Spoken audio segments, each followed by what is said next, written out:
Assalamualaikum warahmatullahi wabarakatuh. Sampurasun, wilujeng tepang sareng kelompok 7 anu anggotana aya Indra Setiawan, Iyang Wariatul Umah, Hoirin Inayah, Nur Faujiah, jeung Jidan Ahmad Muhyiddin. Dina mata kuliah Basa Sunda berbasis IT, lawungan ayeuna bade ngabahas ngeunaan biantara tingkat SMA kelas 11. KIKD-na nganalisis isi, struktur, jeung aspek kabasaan teks biantara. Wangenan biantara. Biantara nyaeta nyarita di payunan balarea sacara lisan pikeun masian informasi luyu jeung acara nu keur disanghareupan. Tujuan biantara diantarana pikeun nepikeun informasi, masihan pepeling, pikeun dunia atikan, pikeun hiburan, jeung sajabana. Anu salajengna struktur biantara. Struktur biantara aya bubuka, eusi, jeung panutup.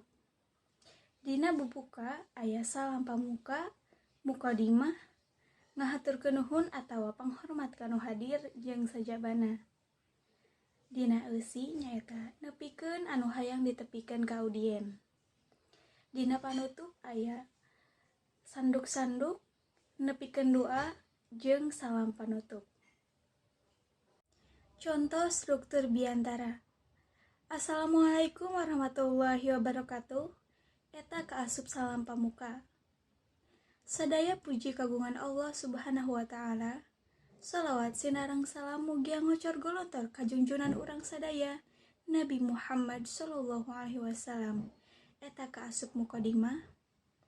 Ibu bapak guru hormateun simkuring. Eta kaasup kana ngahaturkeun nuhun kanu hadir.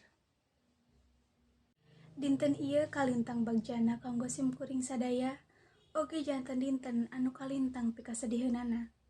Bagja wira simkuring sadaya tiasa lulus, sedih daapan simkuring sadaya kedah ngarantunkeun ieu sakola, oge ngantunkeun ibu bapak guru. Eta kaasup eusi biantara.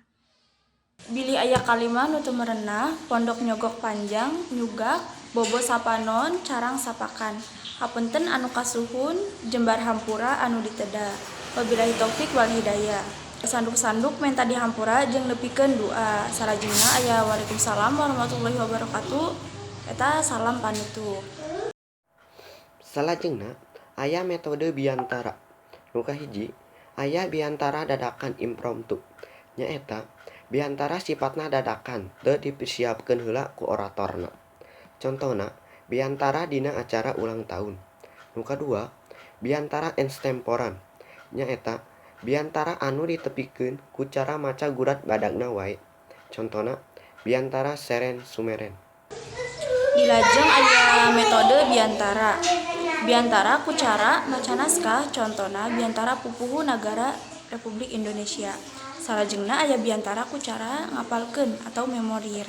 Nyaeta biantara ku cara ditalar atawa diapalkeun heula naskahna. Contona biantara pupuhu sakola dina acara paturai tindeung. Padika biantara. Anu kahiji tatag nyaritana jelas, bentes, tur lancar.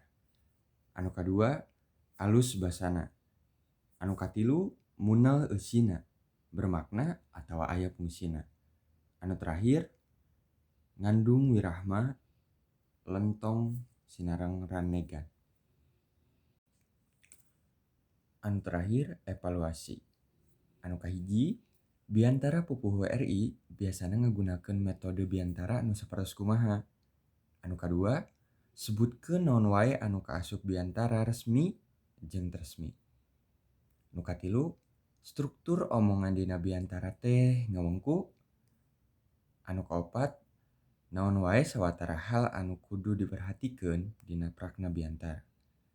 Anu terakhir pek jieun teks biantara anu judulna Pemuda Hebat Anti Narkoba.